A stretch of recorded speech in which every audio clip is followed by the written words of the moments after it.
வணக்கம் அன்பு மக்களே.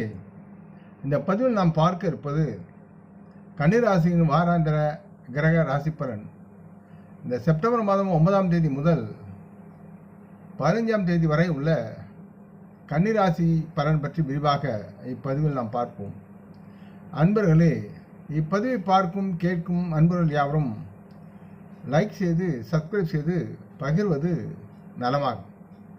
பொதுவாக இந்த வாரம் கன்னிராசி மக்கள் தங்களின் ஆரோக்கியத்தை அதிகம் சார்ந்து இருக்க வேண்டிய சூழல் இருக்கிறது.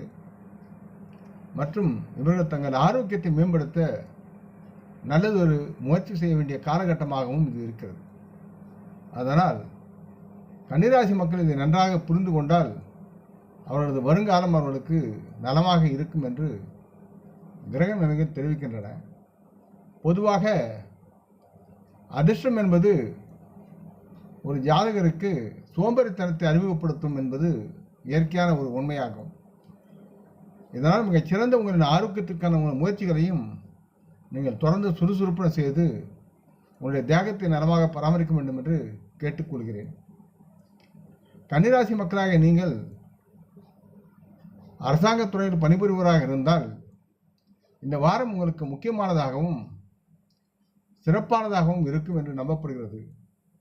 காரணம், இந்த நேரத்தில் நீங்கள் அரசாங்கத்துறையிடமிருந்து நல்லதொரு பலன்களையும் வெகுமதிகளையும் நல்லதொரு ஆர்டரையும் நீங்கள் அடைவீர்கள். இது உங்களுக்கு நல்ல அளவிலான லாபத்தை தரும் தன்மையில் உங்களுடைய தொழில் விருத்தியாகும். கன்னிராசியை பொறுத்து 9ஆம் வீட்டில் குரு பகவான் விழாவில் அமர்ந்து இருப்பதாலும் உங்கள் ஜாதகத்துள்ள கிரக நிலை இந்த வாரம் நேர்மறையான முடிவுகளை காட்டுவதால் கன்னிராசி மக்களின் குடும்ப வாழ்க்கை மிகவும் சாதகமாகவும் மகிழ்ச்சியாகவும் இருக்கும் என்று அதிகமாக நம்பலாம். அதற்கு தகுந்த வாரம் நீங்கள் செயல்படலாம். இதனால் கன்னிராசி மக்களின் குடும்ப உறுப்பினரும் இருக்கும் மனநல பிரச்சனையிலிருந்து அவர்களால் விடுபட முடியும்.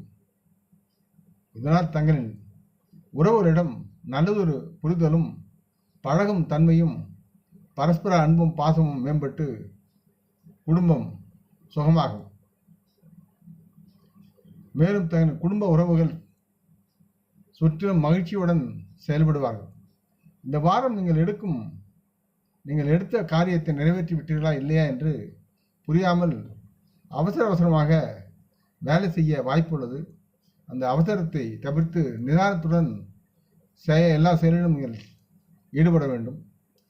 இந்த நேரத்தில் தங்களின் முழு வேலையும் முடிந்தது என்ற நீங்கள் திருப்தி அடையும் வரை உங்கள் ஆவணங்களை மூத்த அதிகாரிகளுக்கு அனுப்புவதை தவிர்க்க வேண்டும். இதற்காக வேலை முடிந்தவுடன் ஒவ்வொரு ஆவணத்தையும் மீண்டும் ஒரு முறை சரிபார்த்து தவறுகளும் பிழைகள் இருப்பின் அதை நிவர்த்தி செய்து அதற்கு பிறகு சமர்ப்பிப்பது உங்களுடைய தொழிலுக்கு நலமாக இருக்கும். குறிப்பாக உயர்கல்வி படிக்கும் கன்னிராசி மாணவர்களுக்கு இந்த நேரம் சிறப்பாக இருக்கும் என்பதை உங்களுடைய வாராந்திர ஜாதகம் குறிப்பிடுகிறது. என்ற காரணம், இந்த நேரத்தில் நீங்கள் ஒவ்வொரு விஷயத்தையும் நன்கு புரிந்து கொண்டு செயல்பட முடியும். உங்கள் எதிர்காலத்திற்காக நீங்கள் ஒரு பெரிய முடிவை எடுக்க வேண்டிய சூழலும் இருக்கிறது என்பதை உணர்ந்து நீங்கள் செயல்பட வேண்டும் என்று கன்னிராசி மாணவர்களுக்கு அறிவுறுத்தப்படுகிறது. இந்த வார பரிகாரம் என்பது தங்களுக்கு பக்கத்தில் உள்ள பெருமாள் கோயில் சென்று பெருமாளின் நாமத்தை உச்சரிப்பது நலமாக இருக்கும். அல்லது அனுமார் கோயில் சென்று அவரின் நாமத்தை பஜரங்கபலி நாமத்தை உச்சரித்து நலம் பெற வேண்டும் என்று கேட்டுக்கொள்கிறேன். இந்த பதிவை கேட்டு லைக் செய்து சப்ஸ்கிரைப் செய்து பகிரும் அன்பர்கள் யாவரும் வரமுடன் நலமாக திரகாத்ராயில் ஆரோக்கியத்துடன் சகல விதமான தனதானிய ஆபரண ஐஸ்வர்யங்களை பெற்று சர்வ காரிய ஜெயத்துடன் வாழ்வாங்க வாழ வேண்டும் என்று இறைவன் பாதம் பணிகின்றேன். நம் குடும்ப மூத்தோர்களை வணங்குவோம். வணக்கம். நன்றி.